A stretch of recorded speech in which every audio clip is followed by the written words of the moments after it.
చిత్తూరు జిల్లా కుప్పం నియోజకవర్గం నుంచి రామకుప్పం మండలానికి చెందిన ఎంపీటీసీలు, సత్యసాయి జిల్లా పెనుగొండ నియోజకవర్గం నుంచి రొద్దం మండలానికి చెందిన ఎంపీటీసీలు, మడకశిర నియోజకవర్గం మడకశిర మున్సిపాలిటీకి సంబంధించిన కౌన్సిలర్లు, అన్నమయ్య జిల్లా రాజంపేట మున్సిపాలిటీకి సంబంధించి అక్కడి నుంచి వచ్చిన కౌన్సిలర్లు, వీరితో పాటు ఈ ప్రాంతాలకు సంబంధించిన ముఖ్య నేతలందరికీ కూడా పేరు పేరున హృదయపూర్వకంగా నమస్కారాలు తెలియజేస్తా ఉన్నాను. ఈరోజు మీరంతా కూడా తెగువ చూపించిన పరిస్థితుల మధ్య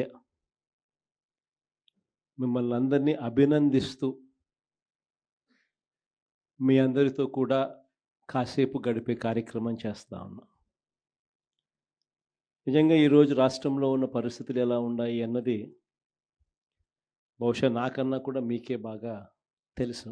రాష్ట్రంలో ఈరోజు విలువలు లేని, విశ్వసనీయత లేని, ప్రజాస్వామ్యాన్ని కూనీ చేస్తూ ఉన్న పరిస్థితుల మధ్య రాజకీయాలు జరుగుతూ ఉన్నాయి. ఇలాంటి చెడిపోయిన ఈ రాజకీయ వ్యవస్థలో తులసి మొక్కల్లా ఎంపీటీసీలమైన, జెడ్పీటీసీలమైన, కౌన్సిలర్లమైన అయ్యా చంద్రబాబు మమ్మల్ని చూసి నేర్చుకో రాజకీయాలు ఎలా చేయాలి అని చెప్పి తెగువ చూపించి రాజకీయాలకు అర్థం చెప్పి గట్టిగా నిలబడిన మీ అందరికీ కూడా మీ జగన్ హ్యాట్స్ ఆఫ్ చెప్తూ సెల్యూట్ చేస్తా ఉన్నాను. కారణం ఏమిటంటే రాజకీయాలలో ఉన్నప్పుడు విలువలు ఉండాలి. రాజకీయాల్లో ఉన్నప్పుడు విశ్వసనీయత అన్న పదానికి అర్థం తెలిసి ఉండాలి. ఈ రెండింటికి కూడా అర్థం తెలియని వ్యక్తి ఎవరైనా ఈ రాష్ట్రంలో ఉన్నారు అని అంటే అన్ఫార్చునేట్గా అది ఈ రాష్ట్ర ముఖ్యమంత్రి అని చెప్పడానికి నిజంగా ఈ రాష్ట్ర పౌరుడిగా నేను తలదించుకోవాల్సిన పరిస్థితి. అంతగా దిగజార్చినడు ఈ పెద్ద మనిషి రాజకీయాలను. ఈరోజు రాజకీయాలలో ఇటువంటి దారుణమైన పరిస్థితులు కూడా చూడాల్సి వస్తుందని నేను ఎప్పుడు అనుకోలే.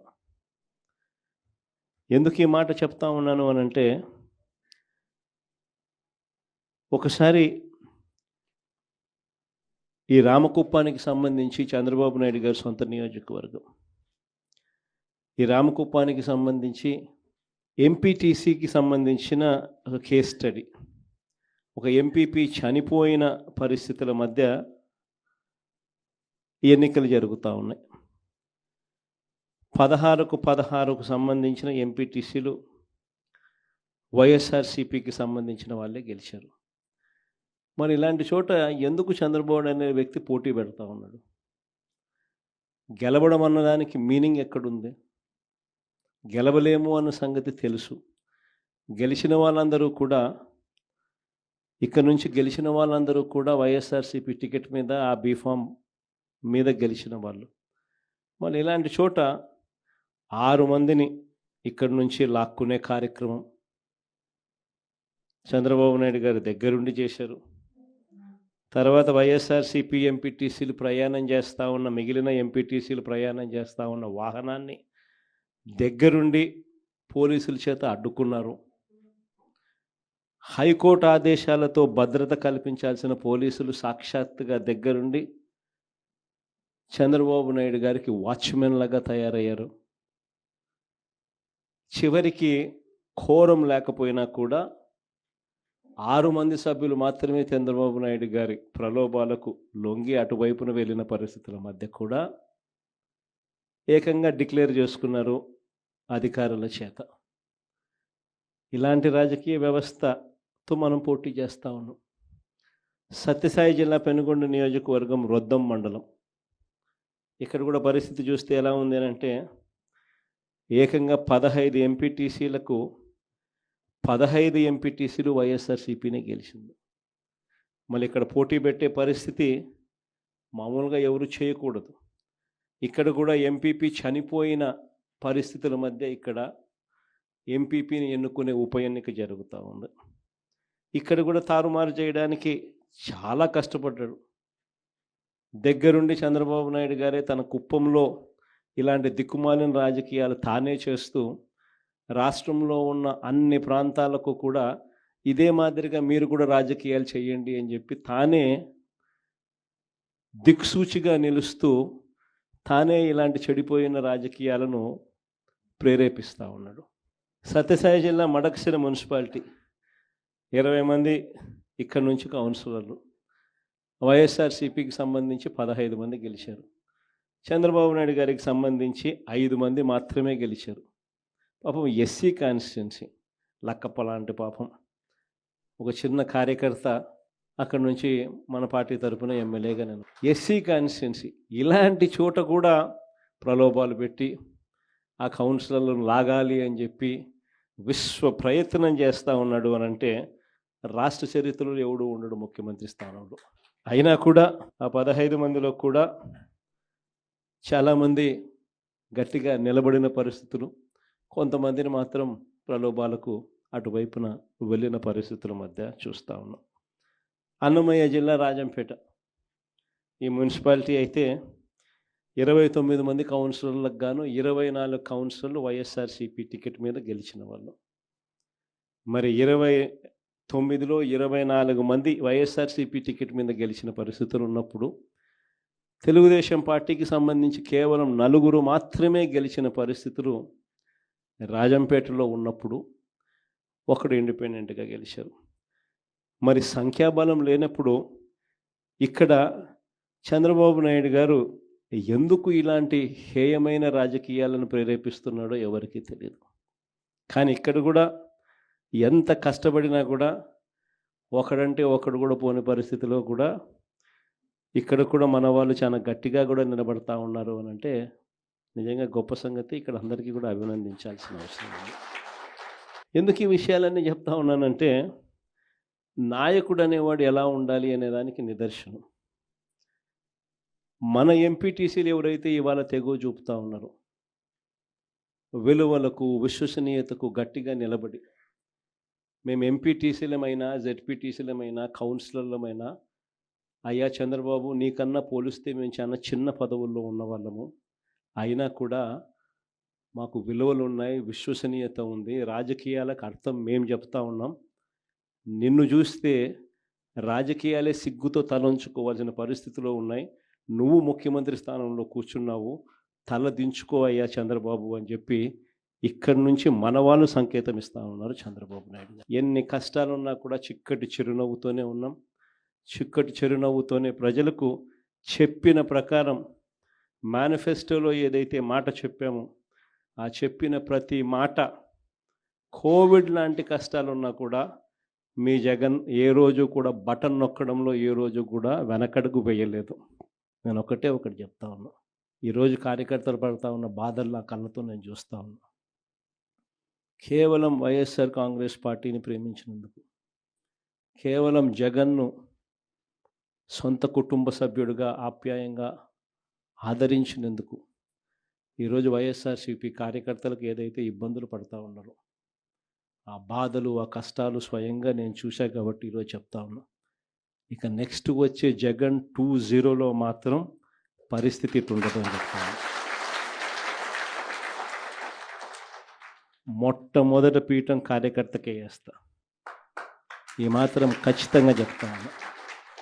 ఈరోజు ఎవరెవరైతే పోలీసులు, ఎవరెవరైతే అధికారులు, ఎవరెవరైతే మిమ్మల్ని ఇబ్బందులు పెట్టారో అందరి పేర్లు నోట్ చేసుకోండి.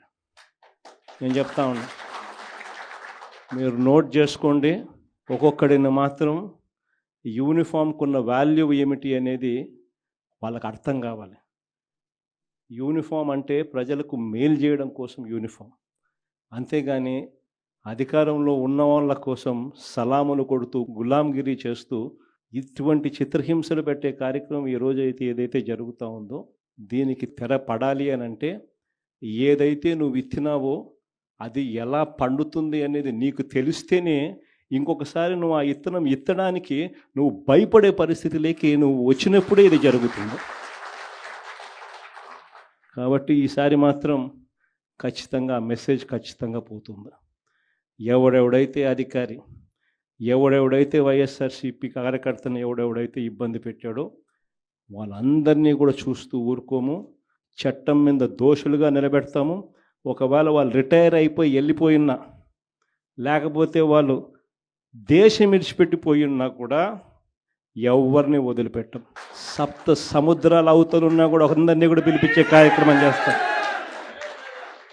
పిలిపించిన తర్వాత సినిమా మామూలుగా ఉండదు. సినిమా మాత్రం అదో లెవెల్లో ఉంటుంది. సినిమా మాత్రం చిత్తూరు జిల్లా కుప్పం నియోజకవర్గం నుంచి రామకుప్పం మండలానికి చెందిన ఎంపీటీసీలు, సత్యసాయి జిల్లా పెనుగొండ నియోజకవర్గం నుంచి రొద్దం మండలానికి చెందిన ఎంపీటీసీలు, మడకశిర నియోజకవర్గం మడకశిర మున్సిపాలిటీకి సంబంధించిన కౌన్సిలర్లు, అన్నమయ్య జిల్లా రాజంపేట మున్సిపాలిటీకి సంబంధించి అక్కడి నుంచి వచ్చిన కౌన్సిలర్లు, వీరితో పాటు ఈ ప్రాంతాలకు సంబంధించిన ముఖ్య నేతలందరికీ కూడా పేరు పేరున హృదయపూర్వకంగా నమస్కారాలు తెలియజేస్తా ఉన్నాను. ఈరోజు మీరంతా కూడా తెగువ చూపించిన పరిస్థితుల మధ్య మిమ్మల్ని అందరినీ అభినందిస్తూ మీ అందరితో కూడా కాసేపు గడిపే కార్యక్రమం చేస్తా ఉన్నా. నిజంగా ఈరోజు రాష్ట్రంలో ఉన్న పరిస్థితులు ఎలా ఉన్నాయి అన్నది బహుశా నాకన్నా కూడా మీకే బాగా తెలుసు. రాష్ట్రంలో ఈరోజు విలువలు లేని, విశ్వసనీయత లేని, ప్రజాస్వామ్యాన్ని కూనీ చేస్తూ ఉన్న పరిస్థితుల మధ్య రాజకీయాలు జరుగుతూ ఉన్నాయి. ఇలాంటి చెడిపోయిన ఈ రాజకీయ వ్యవస్థలో తులసి ముక్కల్లా ఎంపీటీసీలమైన, జెడ్పీటీసీలమైన, కౌన్సిలర్లమైన అయ్యా చంద్రబాబు మమ్మల్ని చూసి నేర్చుకో రాజకీయాలు ఎలా చేయాలి అని చెప్పి తెగువ చూపించి రాజకీయాలకు అర్థం చెప్పి గట్టిగా నిలబడిన మీ అందరికీ కూడా మీ జగన్ హ్యాట్స్ ఆఫ్ చెప్తూ సెల్యూట్ చేస్తా ఉన్నాను. కారణం ఏమిటంటే రాజకీయాలలో ఉన్నప్పుడు విలువలు ఉండాలి. రాజకీయాల్లో ఉన్నప్పుడు విశ్వసనీయత అన్న పదానికి అర్థం తెలిసి ఉండాలి. ఈ రెండింటికి కూడా అర్థం తెలియని వ్యక్తి ఎవరైనా ఈ రాష్ట్రంలో ఉన్నారు అని అంటే అన్ఫార్చునేట్గా అది ఈ రాష్ట్ర ముఖ్యమంత్రి అని చెప్పడానికి నిజంగా ఈ రాష్ట్ర పౌరుడిగా నేను తలదించుకోవాల్సిన పరిస్థితి. అంతగా దిగజార్చినడు ఈ పెద్ద మనిషి రాజకీయాలను. ఈరోజు రాజకీయాలలో ఇటువంటి దారుణమైన పరిస్థితులు కూడా చూడాల్సి వస్తుందని నేను ఎప్పుడు అనుకోలే. ఎందుకు ఈ మాట చెప్తా ఉన్నాను అని అంటే, ఒకసారి ఈ రామకుప్పానికి సంబంధించి చంద్రబాబు నాయుడు గారి సొంత నియోజకవర్గం, ఈ రామకుప్పానికి సంబంధించి ఎంపీటీసీకి సంబంధించిన ఒక కేస్ స్టడీ, ఒక ఎంపీపీ చనిపోయిన పరిస్థితుల మధ్య ఎన్నికలు జరుగుతూ ఉన్నాయి. 16కు సంబంధించిన ఎంపీటీసీలు వైఎస్ఆర్సీపీకి సంబంధించిన వాళ్ళే గెలిచారు. మరి ఇలాంటి చోట ఎందుకు చంద్రబాబు అనే వ్యక్తి పోటీ పెడతా ఉన్నాడు? గెలవడం అన్నదానికి మీనింగ్ ఎక్కడుంది? గెలవలేము అన్న సంగతి తెలుసు. గెలిచిన వాళ్ళందరూ కూడా, ఇక్కడ నుంచి గెలిచిన వాళ్ళందరూ కూడా వైఎస్ఆర్సీపీ టికెట్ మీద, ఆ బీఫామ్ మీద గెలిచిన వాళ్ళు. మరి ఇలాంటి చోట 6 మందిని ఇక్కడి నుంచి లాక్కునే కార్యక్రమం చంద్రబాబు నాయుడు గారి దగ్గరుండి చేశారు. తర్వాత వైఎస్ఆర్సీపీ ఎంపీటీసీలు ప్రయాణం చేస్తూ ఉన్న, మిగిలిన ఎంపీటీసీలు ప్రయాణం చేస్తూ ఉన్న వాహనాన్ని దగ్గరుండి పోలీసుల చేత అడ్డుకున్నారు. హైకోర్టు ఆదేశాలతో భద్రత కల్పించాల్సిన పోలీసులు సాక్షాత్తుగా దగ్గరుండి చంద్రబాబు నాయుడు గారికి వాచ్మెన్ లాగా తయారయ్యారు. చివరికి కోరం లేకపోయినా కూడా 6 మంది సభ్యులు మాత్రమే చంద్రబాబు నాయుడు గారి ప్రలోభాలకు లొంగి అటువైపున వెళ్ళిన పరిస్థితుల మధ్య కూడా ఏకంగా డిక్లేర్ చేసుకున్నారు అధికారుల చేత. ఇలాంటి రాజకీయ వ్యవస్థతో మనం పోటీ చేస్తూ ఉన్నాం. సత్యసాయి జిల్లా పెనుగొండ నియోజకవర్గం రొద్దం మండలం, ఇక్కడ కూడా పరిస్థితి చూస్తే ఎలా ఉంది అంటే ఏకంగా 15 ఎంపీటీసీలకు 15 ఎంపీటీసీలు వైఎస్ఆర్సీపీనే గెలిచింది. మళ్ళీ ఇక్కడ పోటీ పెట్టే పరిస్థితి మామూలుగా ఎవరు చేయకూడదు. ఇక్కడ కూడా ఎంపీపీ చనిపోయిన పరిస్థితుల మధ్య ఇక్కడ ఎంపీపీని ఎన్నుకునే ఉప ఎన్నిక జరుగుతూ ఉంది. ఇక్కడ కూడా తారుమారు చేయడానికి చాలా కష్టపడ్డాడు. దగ్గరుండి చంద్రబాబు నాయుడు గారే తన కుప్పంలో ఇలాంటి దిక్కుమాలిన రాజకీయాలు తానే చేస్తూ రాష్ట్రంలో ఉన్న అన్ని ప్రాంతాలకు కూడా ఇదే మాదిరిగా మీరు కూడా రాజకీయాలు చేయండి అని చెప్పి తానే దిక్సూచిగా నిలుస్తూ తానే ఇలాంటి చెడిపోయిన రాజకీయాలను ప్రేరేపిస్తూ ఉన్నాడు. సత్యసాయి జిల్లా మడకశిర మున్సిపాలిటీ 20 మంది ఇక్కడ నుంచి కౌన్సిలర్లు, వైఎస్ఆర్సీపీకి సంబంధించి 15 మంది గెలిచారు. చంద్రబాబు నాయుడు గారికి సంబంధించి 5 మంది మాత్రమే గెలిచారు.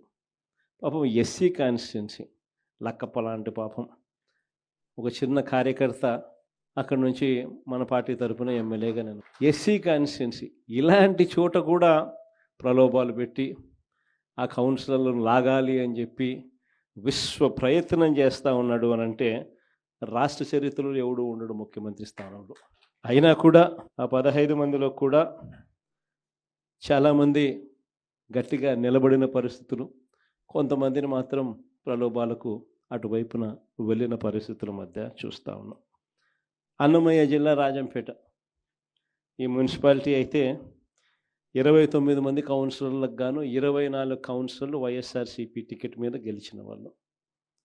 మరి 29లో 24 మంది వైఎస్ఆర్సీపీ టికెట్ మీద గెలిచిన పరిస్థితులు ఉన్నప్పుడు తెలుగుదేశం పార్టీకి సంబంధించి కేవలం 4 మాత్రమే గెలిచిన పరిస్థితులు రాజంపేటలో ఉన్నప్పుడు ఒకడు ఇండిపెండెంట్గా గెలిచారు. మరి సంఖ్యాబలం లేనప్పుడు ఇక్కడ చంద్రబాబు నాయుడు గారు ఎందుకు ఇలాంటి హేయమైన రాజకీయాలను ప్రేరేపిస్తున్నాడో ఎవరికీ తెలియదు. కానీ ఇక్కడ కూడా ఎంత కష్టపడినా కూడా ఒకడంటే ఒకడు కూడా పోని పరిస్థితిలో కూడా ఇక్కడ కూడా మన వాళ్ళు చాలా గట్టిగా కూడా నిలబడతా ఉన్నారు అని అంటే నిజంగా గొప్ప సంగతి. ఇక్కడ అందరికీ కూడా అభినందించాల్సిన అవసరం ఉంది. ఎందుకు ఈ విషయాలన్నీ చెప్తా ఉన్నానంటే నాయకుడు అనేవాడు ఎలా ఉండాలి అనేదానికి నిదర్శనం. మన ఎంపీటీసీలు ఎవరైతే ఇవాళ తెగో చూపుతూ ఉన్నారో విలువలకు విశ్వసనీయతకు గట్టిగా నిలబడి మేము ఎంపీటీసీలమైనా జెడ్పీటీసీలమైనా కౌన్సిలర్లమైనా అయ్యా చంద్రబాబు నీకన్నా పోలిస్తే మేము చాలా చిన్న పదవుల్లో ఉన్నవాళ్ళము, అయినా కూడా మాకు విలువలు ఉన్నాయి, విశ్వసనీయత ఉంది, రాజకీయాలకు అర్థం మేము చెప్తా ఉన్నాం, నిన్ను చూస్తే రాజకీయాలే సిగ్గుతో తలంచుకోవాల్సిన పరిస్థితిలో ఉన్నాయి, నువ్వు ముఖ్యమంత్రి స్థానంలో కూర్చున్నావు, తల దించుకో అయ్యా చంద్రబాబు అని చెప్పి ఇక్కడి నుంచి మన వాళ్ళు సంకేతం ఇస్తూ ఉన్నారు చంద్రబాబు నాయుడు గారు. ఎన్ని కష్టాలున్నా కూడా చిక్కటి చిరునవ్వుతోనే ఉన్నాం. చిక్కటి చిరునవ్వుతోనే ప్రజలకు చెప్పిన ప్రకారం మేనిఫెస్టోలో ఏదైతే మాట చెప్పామో ఆ చెప్పిన ప్రతి మాట కోవిడ్ లాంటి కష్టాలున్నా కూడా మీ జగన్ ఏ రోజు కూడా బటన్ నొక్కడంలో ఏ రోజు కూడా వెనకడుగు వేయలేదు. నేను ఒకటి చెప్తా ఉన్నా, ఈరోజు కార్యకర్తలు పడుతూ ఉన్న బాధలు నా కళ్ళతో నేను చూస్తూ ఉన్నా. కేవలం వైఎస్ఆర్ కాంగ్రెస్ పార్టీని ప్రేమించినందుకు, కేవలం జగన్ను సొంత కుటుంబ సభ్యుడిగా ఆప్యాయంగా ఆదరించినందుకు ఈరోజు వైఎస్ఆర్సీపీ కార్యకర్తలకు ఏదైతే ఇబ్బందులు పడుతూ ఉన్నారో ఆ బాధలు ఆ కష్టాలు స్వయంగా నేను చూశా కాబట్టి ఈరోజు చెప్తా ఉన్నా.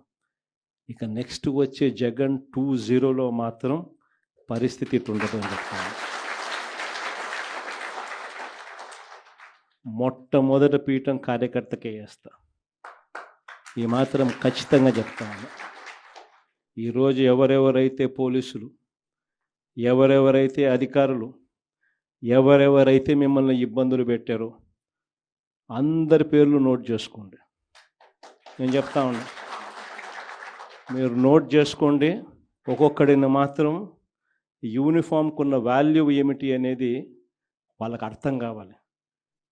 యూనిఫామ్ అంటే ప్రజలకు మేలు చేయడం కోసం యూనిఫామ్, అంతేగాని అధికారంలో ఉన్న వాళ్ళ కోసం సలాములు కొడుతూ గులాంగిరి చేస్తూ ఇటువంటి చిత్రహింసలు పెట్టే కార్యక్రమం ఈరోజు అయితే ఏదైతే జరుగుతూ ఉందో దీనికి తెర పడాలి అని అంటే ఏదైతే నువ్వు విత్తినావో అది ఎలా పండుతుంది అనేది నీకు తెలిస్తేనే ఇంకొకసారి నువ్వు ఆ విత్తనం విత్తడానికి నువ్వు భయపడే పరిస్థితిలోకి నువ్వు వచ్చినప్పుడే ఇది జరుగుతుంది. కాబట్టి ఈసారి మాత్రం ఖచ్చితంగా మెసేజ్ ఖచ్చితంగా పోతుంది. ఎవడెవడైతే అధికారి, ఎవడెవడైతే వైఎస్ఆర్సీపీ కార్యకర్తను ఎవడెవడైతే ఇబ్బంది పెట్టాడో వాళ్ళందరినీ కూడా చూస్తూ ఊరుకోము. చట్టం మీద దోషులుగా నిలబెడతాము. ఒకవేళ వాళ్ళు రిటైర్ అయిపోయి వెళ్ళిపోయినా, లేకపోతే వాళ్ళు దేశం విడిచిపెట్టిపోయినా కూడా ఎవరిని వదిలిపెట్టం. సప్త సముద్రాల అవతలున్నా కూడా అందరినీ కూడా పిలిపించే కార్యక్రమం చేస్తాం. పిలిపించిన తర్వాత సినిమా మామూలుగా ఉండదు. సినిమా మాత్రం అదో లెవెల్లో ఉంటుంది. సినిమా మాత్రం చిత్తూరు జిల్లా కుప్పం నియోజకవర్గం నుంచి రామకుప్పం మండలానికి చెందిన ఎంపీటీసీలు, సత్యసాయి జిల్లా పెనుగొండ నియోజకవర్గం నుంచి